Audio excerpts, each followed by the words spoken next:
السلام علیکم۔ عائشہ ارسلان ناولز میں آپ کا خوش آمدید۔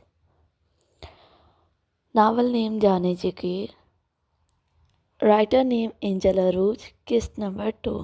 پلیز لائک شیئر سبسکرائب کر کے کلاس میں جائیں، ہمیں آپ کی سپورٹ کی بے انتہا ضرورت ہے۔ آئی ہوپ آپ کو یہ ناول اچھا لگ رہا ہوگا۔ تھینک یو سو مچ۔ وہ آج یونیورسٹی سے کافی لیٹ ہو گئی تھی، جس وجہ سے وہ بڑے بڑے قدم اٹھاتی اپنی کلاس کی جانب بڑھ رہی تھی جب اسے ایک لڑکی کی چہکتی ہوئی آواز آئی۔ وہ لڑکی جس شخص کے بارے میں بات کر رہی تھی، اس کا نام سن کے ہی ایمل کا حلق تک کڑوا ہو گیا تھا۔ یار، جزلان خان حقیقت میں اتنا ہینڈسم ہے کہ میں تمہیں بتا ہی نہیں سکتی، اور سب سے بڑھ کر اتنا امیر ہونے کے باوجود اس میں ذرا سا بھی غرور نہیں ہے۔ وہ لڑکی جس کا نام مہوش تھا، وہ چہک چہک کے اپنی دوستوں کو بتا رہی تھی، جبکہ ان سے کچھ فاصلے پہ کھڑی ایمل کے اندر ایک نفرت کی لہر دوڑ گئی۔ تمہیں پتہ ہے، وہ اتنا اچھا ہے کہ جب اس کے گارڈز مجھے میرے گھر چھوڑ کے گئے تو اس نے خود فون کر کے پوچھا تھا کہ میں بحفاظت گھر پہنچ گئی ہوں۔ مجھے کوئی تکلیف تو نہیں ہوئی؟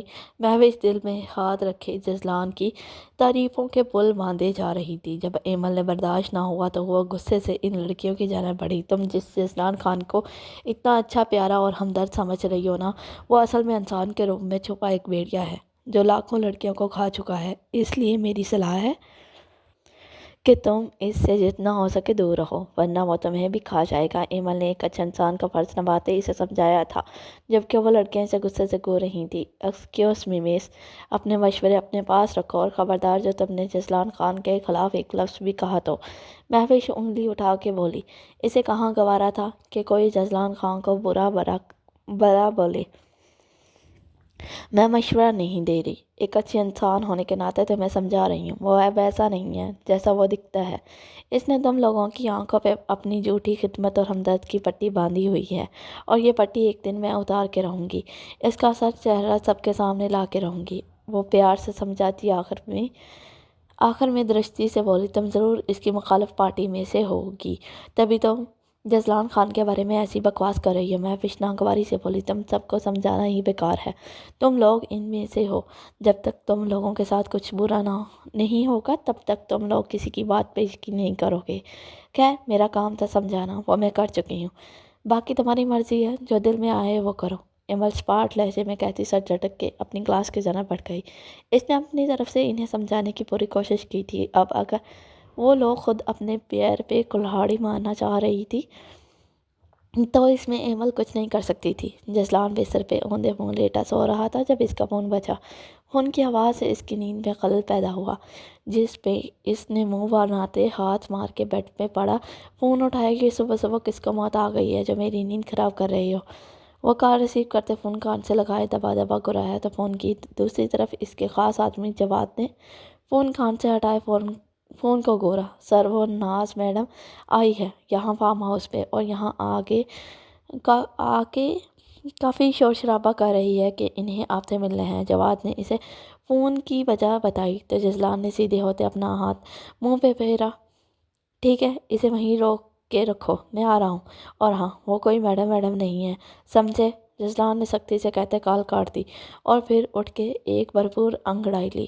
آج اس ناز کا بھی پتہ کرتا ہوں۔ وہ بڑبڑاتا ہوا ڈریسنگ روم میں گھس گیا۔ تقریباً 10 منٹ کے بعد فریش سا براؤن پینٹ پہ ہاف بازو کی وائٹ شرٹ پہنے تیار شیار ہو کے نیچے آیا تو ہال میں اس کی ماں اور بہن بیٹھے سے وہ انہیں کچھ بھی بتائے بغیر سیدھا باہر کی جانب بڑھ گیا۔ جزلان بیٹا، اتنی صبح کہاں جا رہے ہو؟ سب ٹھیک تو ہے نا؟ نور بیگم نے اسے باہر نکلتے دیکھ نرمی سے پوچھا۔ کام سے جا رہا ہوں، وہ سپاٹ انداز میں کہتا آگے بڑھ گیا۔ بھائی ناشتہ تو کر لیں، نوال نے اسے پکارا تو وہ آنکھوں میں غصہ لیے اس کی جانب پلٹا۔ میں نے کہا نا کام سے جا رہا ہوں، پھر بھی پیچھے سے کیوں آواز دے رہی ہو؟ ایک بار کی کہی بات سمجھ میں نہیں آتی؟ اس نے غصے سے نوال کو جھٹکا تو وہ رونے والی ہو گئی۔ جزلان، وہ تو بس تم سے پوچھ رہی ہے، اسے تمہاری فکر ہے اس لیے۔ نور بیگم نے جزلان کا غصہ دیکھتے تھوڑی سختی سے کہا۔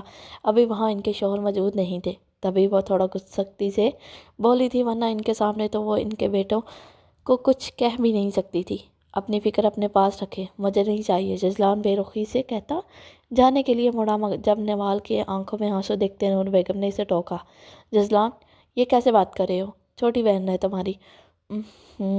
چھوٹی بہن، بابا سے کہتا ہوں جلدی کوئی رشتہ دیکھیں اور اس سمجھداری سے سابق دوش ہو جائیں۔ جزلان ایک آخری نظر ماں اور روتی ہوئی بہن پہ ڈال کے تیزی سے باہر نکل گیا۔ نوال رو نہیں میرا بچہ، تم تو جانتی ہو اپنے بھائی کو، پھر بھی اس کی بات کا برا منا رہی ہو۔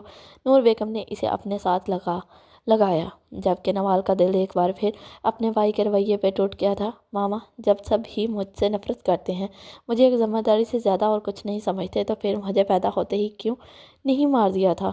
کیوں روز مجھے اپنے رویوں سے اذیت دیتے ہیں؟ کیا بیٹی ہونا اتنا بڑا گناہ ہے جو یہ سب میرے ساتھ ایسا سلوک کرتے ہیں؟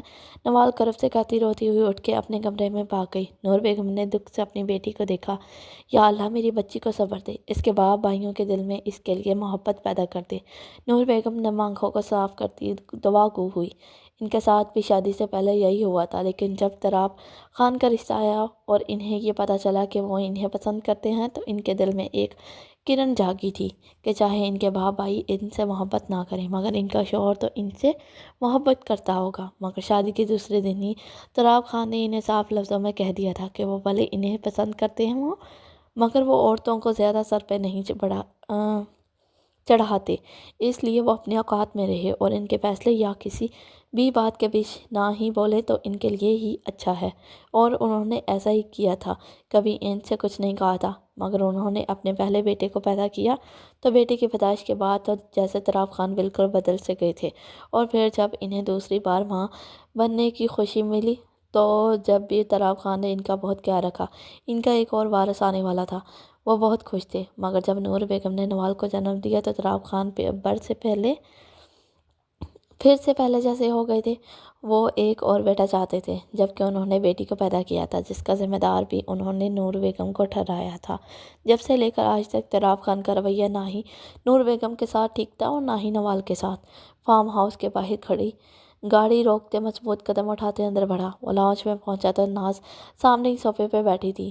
اس نے پنک کلر کی شارٹ ڈریس پہن رکھی تھی۔ شاید وہ آج بھی جزلان خان کو اپنی اداؤں کے جال میں پھنسانے آئی تھی، مگر وہ جزلان خان کو جانتی نہیں تھی۔ ڈارلنگ تم میری کال کیوں نہیں اٹھا رہے تھے؟ کل بھی میں تمہارے ڈیرے پہ گئی تھی، وہاں سے تمہیں اتنی کالز کی تھی، مگر تم نے میرا ایک فون بھی ریسیو نہیں کیا۔ کہاں تھے تم اتنے دنوں سے؟ ناز ایک ادا سے اٹھتی، اس کے پاس آتی، اس کے گلے میں باہیں ڈالے خفکی سے بولی تو جزلان کے چہرے پہ ایک شاطر سی مسکراہٹ آ گئی، جبکہ جواد اور اس کے گارڈز ناز کی حرکت پہ گردن جھکا گئے۔ جزلان نے جواد کو آواز دی، جو فوراً اس کی پکار کا مطلب سمجھتے اپنی جیب سے ایک چیک اور پین نکالتے جزلان کے پاس آیا۔ جزلان نے ناز کی باہیں دھیرے سے اپنی گردن سے نکالی اور جواد سے چیک اور پین لیتے چیک پہ سائن کر کے ناز کی جانب بڑھا دیا۔ یہ کیا ہے ڈارلنگ؟ ناز نے ناسمجھی سے چیک کو دیکھا۔ اس نے جب بھی جزلان سے پیسے مانگے تھے تو اس نے ڈائریکٹ اس کے اکاؤنٹ میں پیسے بھیجے تھے، مگر آج یہ چیک دیکھ کے ناز الجھی تھی۔ میرے ساتھ دن رہنے کی یہ تمہاری قیمت ہے۔ جزلان چیک اس کی جانب چھالتے اطمینان سے صوفے پہ آ کے بیٹھ گیا، جبکہ ناز تو یہ بے یقینی سے اسے دیکھ رہی تھی۔ یہ تم کیا کہہ رہے ہو جزلان؟ میں کوئی طوائف نہیں ہوں جو تم مجھے میری قیمت دے رہے ہو، ناز نے مٹھیاں بھینچے کہا۔ وہ کیسے اس موٹی اسامی کو ہاتھ سے جانے دے سکتی تھی؟ جواد، اس نے پھر جواد کو پکارا، اور اس بار بھی جواد اس کی پکار کا مطلب سمجھتے کوٹ کی جیب سے ایک لفافہ نکالتے ناز کی جانب بڑھ گیا۔ ناز نے ایک نظر صوفے پہ ٹانگ رکھے سکون سے بیٹھے جزلان کو دیکھا اور پھر جواد کے ہاتھ سے لفافہ چپٹا۔ اس نے لفافہ کھولا تو اس میں تصویریں موجود تھیں۔ اس نے جیسے ہی تصویریں نکال کے دیکھنا شروع کی، اس کی آنکھیں حیرت کی زیادتی سے پھیلتی چلی گئیں۔ ہاں تو تم کیا کہہ رہی تھی؟ جزلان اس کی حالت سے لطف اندوز ہوتے مزے سے بولا، یہ سب کیا ہے؟ ناز کی زبان لڑکھڑائی۔ لفافے میں جو تصویریں موجود تھیں انہیں دیکھتے ناز کے دو پیروں تلے سے زمین نکل گئی تھی۔ ان تصویروں میں ناز الگ الگ لڑکوں کے ساتھ کافی نازیبا حرکت کرتی نظر آ رہی تھی۔ ناز کو تو کچھ سمجھ ہی نہیں آ رہا تھا کہ یہ سب جزلان کے پاس کیسے آئے۔ کیا تم انہیں دیکھ نہیں رہا؟ چلو کوئی بات نہیں، میں بتا دیتا ہوں۔ جو تم نے اپنے بیاروں کے ساتھ رنگلیاں بنائی تھیں، یہ اس کی تصویریں ہیں، جزلان نے مسکراتے لہجے میں کہا تو ناز کو سام سونگ گیا۔ اب بولو، کیا اب بھی تم کسی طوائف سے کم ہو؟ جزلان تنزیہ گویا ہوا۔ یہ سچ نہیں ہے۔ جزلان کو ہاتھ سے نکالتے دیکھ ناز نے بہانہ کرنا چاہا، لیکن وہ نہیں جانتی تھی کہ سامنے بھی جاگیردار جزلان خان ہے۔ ایک شاطر سیاستدان، مجھے اور بھی بہت سے کام ہیں، اس لیے میں اس بحث میں بالکل نہیں پڑوں گا۔ کیا سچ ہے اور کیا جھوٹ، کیونکہ میں سچ جانتا ہوں، اور یہ تو صرف تصویریں ہیں، باقی ان کی ساری ویڈیوز بھی بڑی ہیں میرے پاس۔ تم چاہتے کیا ہو؟ ناز ان تصویروں کو مٹھی میں بھینچتی غصے سے چلائی، آواز نیچی۔ جتنی تیز ناز کی آواز تھی، اس سے 4 گنا تیز جزلان دہاڑا تھا، جسے سن کے ناز ایک پل کے لیے کام گئی۔ آج کے بعد میں تمہیں اپنے ارد گرد بھی نہ پاؤں، اس لیے خاموشی سے یہ زمین پہ پڑا چیک اٹھاؤ اور اپنا منہ لے کے یہاں سے دفع ہو جاؤ۔ وہ ٹھنڈے ٹھار لہجے میں بولا تو ناز کے جسم میں ایک دم سنسناہٹ ہوئی، مگر وہ ڈیٹ لڑکی جلد ہی سنبھل گئی۔ میں تمہارے خلاف میڈیا میں جاؤں گی، وہ بغیر سوچے سمجھے بولی تو لاؤنج میں جزلان کا جاندار کہکہا بلند ہوا۔ ہا ہا، بے وقوف لڑکی، تم میڈیا میں جانا چاہتی ہو، شوق سے جاؤ، میں تمہیں روکوں گا نہیں، بس تمہاری تصویریں اور ویڈیوز سوشل میڈیا پہ ڈال دوں گا، پھر تم جانا اور تمہارے گھر والے۔ جزلان شانے اچکائے لاپرواہی سے بولا، تم ایسا نہیں کرو گے؟ ناز کے حلق سے آواز نکلنے سے انکاری تھی۔ وہ یہ سوچ کے ہی کام گئی تھی کہ اگر جزلان نے واقعی اس کی تصویریں اور ویڈیوز وائرل کر دیں تو وہ کیا منہ دکھائے گی سب کو، اور اس کے گھر والے جو اسے ایک شریف لڑکی سمجھتے ہیں، وہ تو اس کی حرکتوں پہ اسے زندہ زمین میں دفن کر دیں گے۔ نہیں پلیز، ایسا نہیں کرنا، میں وعدہ کرتی ہوں کہ آج کے بعد کبھی تمہارے راستے میں نہیں آؤں گی، پر پلیز یہ تصویریں اور ویڈیو سوشل میڈیا پہ نہیں ڈالنا، پلیز۔ ناز نے خوف زدہ ہو کے اس کے آگے ہاتھ جوڑے۔ ٹھیک ہے، پھر 2 منٹ کے اندر اندر اپنی شکل گم کرو یہاں سے۔ جزلان کے کہنے کی دیر تھی کہ ناز گدھے کے سر سے سنگ کی طرح وہاں سے غائب ہوئی تھی، جبکہ 20 لاکھ کا چیک ابھی بھی زمین پر پڑا تھا۔ ہاں ہاں ہاں، 2 ٹکے کی عورت مجھ سے ہوشیاری کر رہی تھی۔ اس کا جاتے ہی جزلان پیچھے کی جانب سر کو گرائے زور سے ہنسا۔ تم سب جاؤ یہاں سے، اور تم میرے لیے بیئر لے کے آؤ، جب تک میں اپنی نئی حسینہ سے بات کر لیتا ہوں۔ وہ اپنے گارڈز کو کہتا، جواد سے مخاطب ہوتے جیب سے فون نکالتے اپنے نئے دل بہلانے والے کھلونے کو فون کرنے لگا، کیونکہ اس کے نزدیک لڑکیاں صرف ایک کھلونا تھی جنہیں صرف یوز کیا جاتا تھا۔ ماما، ہم اپنی ایک دوست کی طرف جا رہے ہیں، کچھ دیر میں واپس آ جائیں گے، آئلہ اپنی ماں سے کہتی باہر نکل گئی۔ اس نے پرپل عبائی کے ساتھ ہم رنگ حجاب کیا ہوا تھا، جس سے اس کی صرف سرمئی آنکھیں نظر آ رہی تھیں۔ وہ گاڑی میں بیٹھتی ڈرائیور کے ساتھ اپنی دوست کے گھر کے لیے نکل گئی۔ انکل کسی بیکری پہ روک دیجیے گا، وہ کافی دن بعد اپنی دوست کے گھر جا رہی تھی، اس لیے وہ اس کے لیے کچھ لے کے جانا چاہتی تھی۔ ڈرائیور نے اس کے کہے کے مطابق گاڑی ایک بہت بڑی بیکری کے آگے روک دی تھی۔ وہ اپنا پرس لیے ڈرائیور کو 2 منٹ کا کہتے گاڑی سے اتر گئی۔ گاڑی دیر بعد وہ بیکری سے کیک لے کر باہر نکلی تو تھوڑی ہی آگے ایک پھولوں والے کی دکان تھی۔ وہ پھول لینے کی غرض سے اس دکان کے جانا بڑھی، جب ہی اسے روڈ کے کنارے ایک ضعیف خاتون نظر آئی، جو غالباً روڈ کراس کرنے کی کوشش کر رہی تھی، مگر تیز رفتار میں آتی گاڑیوں کے باعث وہ بے بسی سے وہیں کھڑی ہوئی تھی۔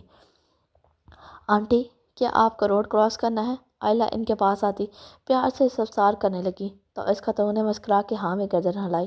آئیں، ہم آپ کا روڈ کراس کروا دیتے ہیں۔ وہ اس خاتون کا ہاتھ پکڑے احتیاط سے انہیں لیے آگے بڑھی۔ شکریہ بیٹا، میں کب سے کھڑی تھی مگر کسی نے میری مدد نہیں کی، مگر تم نے کی، تم واقعی ایک بہت اچھی لڑکی ہو، تمہارے ماں باپ نے تمہاری تربیت بہت اچھی کی ہے۔ وہ خاتون آہستہ آہستہ چلتی آئلہ کی تعریف کرنے لگی۔ وہ اس سے کافی امپریس ہوئی تھی، جبکہ دھیان سے روڈ کراس کرتے ان کی بات سن کے آئلہ دھیرے سے مسکرائی تھی۔ اسے اپنے آپ پہ فخر ہوا تھا کہ آج کسی کی مدد کرنے سے نہ کہ اس کی بلکہ اس کے ماں باپ کی بھی تعریف ہوئی تھی۔ یہ بات اس کے لیے کسی اعزاز سے کم نہیں تھی۔ وہ ادھر ادھر دیکھ کے ہی آگے بڑھ رہی تھی جب ایک تیز رفتار گاڑی نے ایک دم ان کے سامنے آتے بریک مارا۔ ہائے اللہ، ان دونوں کے قدموں کو بریک لگی۔ آنٹی نے تو باقاعدہ دل پہ ہاتھ رکھ لیا تھا۔ آئی ایم سوری، اس نے آنٹی سے اور گاڑی میں بیٹھے شخص سے معذرت کی، جس پر گاڑی میں بیٹھے آدمی نے گہری نظروں سے اسے دیکھتے سر کو ہلا کے ٹھیک ہے کا اشارہ کیا، جس پر وہ تشکر سے اسے دیکھتی آنٹی کے ہاتھ پکڑے آگے بڑھ گئی۔ رائد آفس جا رہا تھا۔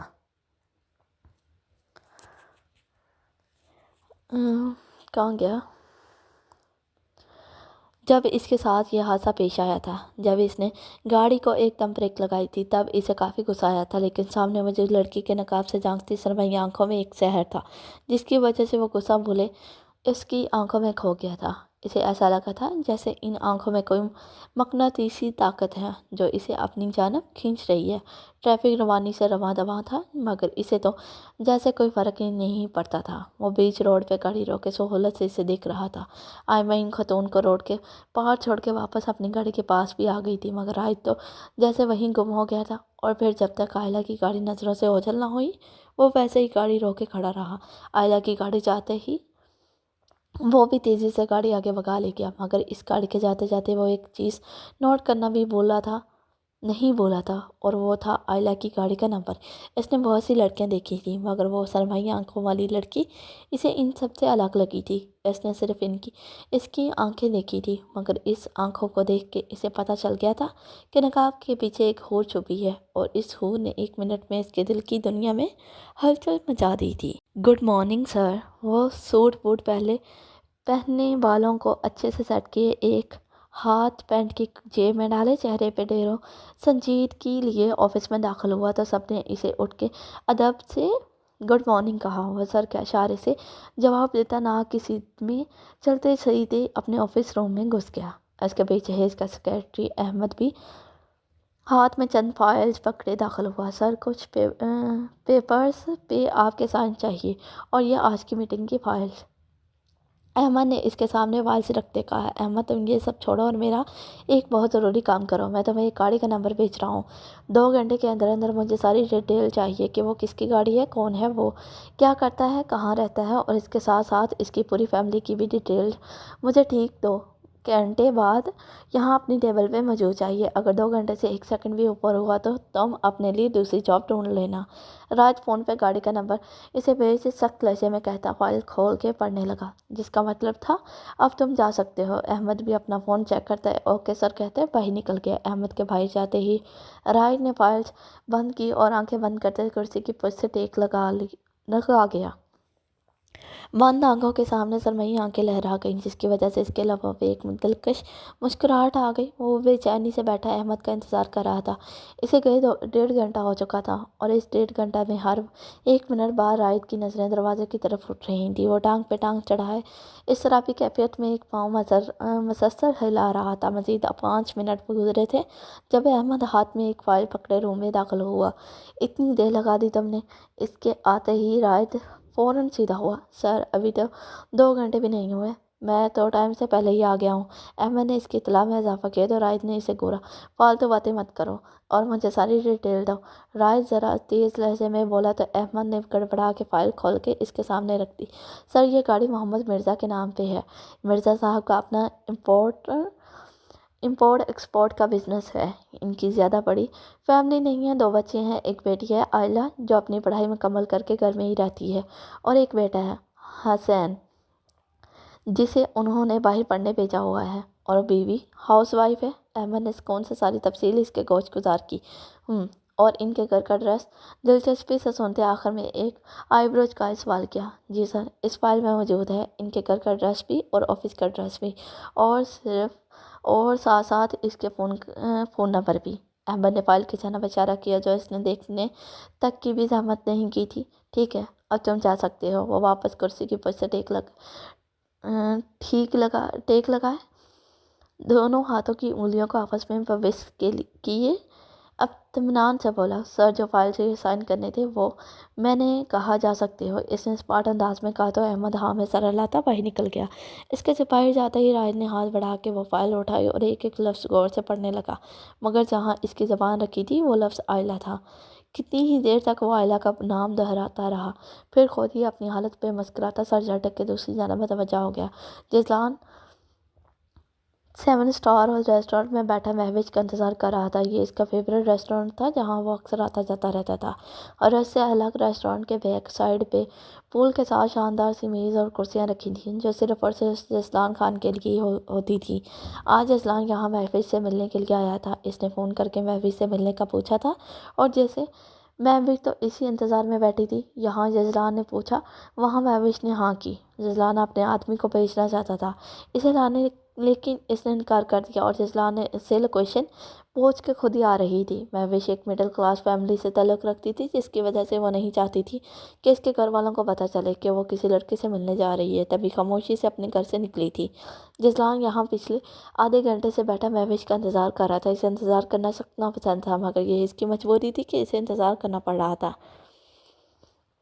وہ ایسے ہی تو مہوش جیسی حسین دوشیزہ کو ہاتھ سے جانے تو نہیں دے سکتا تھا۔ وہ اپنے فون میں مصروف تھا جب مہوش کو اس کا گارڈ وہاں چھوڑ کے گیا۔ اس نے کچھ گارڈز دروازے پر ہی کھڑے کر دیے تھے تاکہ اگر مہوش آئی تو کوئی اسے روکے نہیں اور وہ آسانی سے اس کے پاس آ جائے۔ سوری، مجھے دیر ہو گئی، وہ معذرت خواہ لہجے میں کہتی اس کے سامنے کھڑی ہوئی۔ کوئی بات نہیں، بیٹھو، اس نے نرمی سے کہتے کرسی کی جانب اشارہ کیا تو وہ مسکراتی ہوئی ہاتھ میں پکڑا کلچ ٹیبل پہ رکھتی بیٹھ گئی۔ کوئی مسئلہ تو نہیں ہوا نا تمہیں یہاں تک پہنچنے میں؟ جزلان نے مصنوعی فکر مندی سے پوچھا۔ تھوڑا سا ہوا تھا، مہوش انگوٹھے اور انگلی کے درمیان فاصلے اسے دکھاتی آنکھیں چھوٹی کیے بولی۔ تو وہ ہنس دیا۔ میں نے تو کہا تھا گاڑی بھیج دیتا ہوں، مگر تم نے ہی منع کر دیا۔ وہ آپ جناب کا تکلف بھول کے دوستانہ انداز میں بولا۔ اصل میں جس محلے میں رہتی ہوں، اگر وہاں مجھے لینے ایک شاندار سی گاڑی آتی تو سب لوگ طرح طرح کی باتیں کرتے۔ وہ دھیرے سے مسکرائی۔ میں سمجھ سکتا ہوں، جزلان نے ایک اچھے انسان کی طرح کہا۔ کچھ آرڈر کریں؟ اس نے مینو کارڈ اس کے سامنے کیا تو مہوش نے جھجکتے ہوئے پڑھنا شروع کیا۔ وہاں ہر چیز ہی بہت مہنگی تھی۔ اسے تو سمجھ ہی نہیں آ رہا تھا کہ وہ کیا منگوائے، اس لیے اپنے لیے بس سینڈوچ ہی منگوا لیا۔ آرڈر دینے کے بعد جزلان نے تجسس سے چباتی مہوش کو گہری نظروں سے دیکھا۔ وہ بار بار کچھ کہنے کے لیے منہ کھولتی اور پھر واپس بند کر دیتی۔ شاید وہ کچھ کہنا چاہتی تھی مگر کہہ نہیں پا رہی تھی۔ کیا بات ہے، تم کچھ کہنا چاہتی ہو؟ جزلان کے پوچھنے پہ اس نے جھجکتے ہوئے اپنی بات شروع کی۔ وہ ہماری یونیورسٹی میں ایک لڑکی ہے، وہ آپ کے بارے میں کچھ الٹی سیدھی باتیں کرتی رہی تھی۔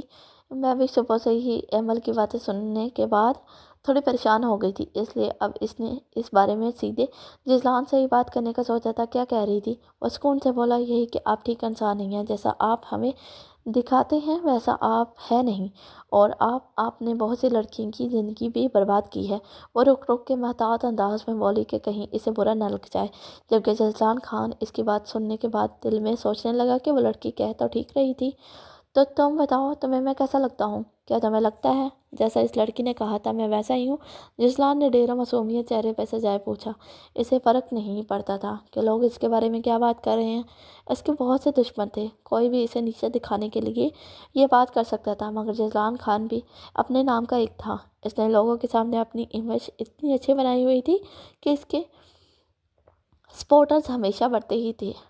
مجھے آپ بالکل ویسے نہیں لگتے جیسا اس لڑکی نے کہا تھا۔ مجھے تو آپ بہت اچھے لگتے ہیں، رحم دلی میں ہمدرد اور نرم مزاج۔ مہوش نے دل سے اس کی تعریف کی۔ اگر تو وہ جان لیتی کہ سامنے بیٹھے شخص میں ایک بھی اور خاصیت نہیں جو اس نے بتائی ہے تو یقیناً اپنے منہ پہ 2 تھپڑ لگاتی۔ اس کی بات سنتے جزلان کا دل قہقہ لگانے کا چاہا۔ وہ کتنا غلط سوچتی تھی اس کے بارے میں، وہ اسے کتنا اچھا انسان سمجھتی تھی، مگر جزلان تو اچھے کا الف بھی نہیں تھا۔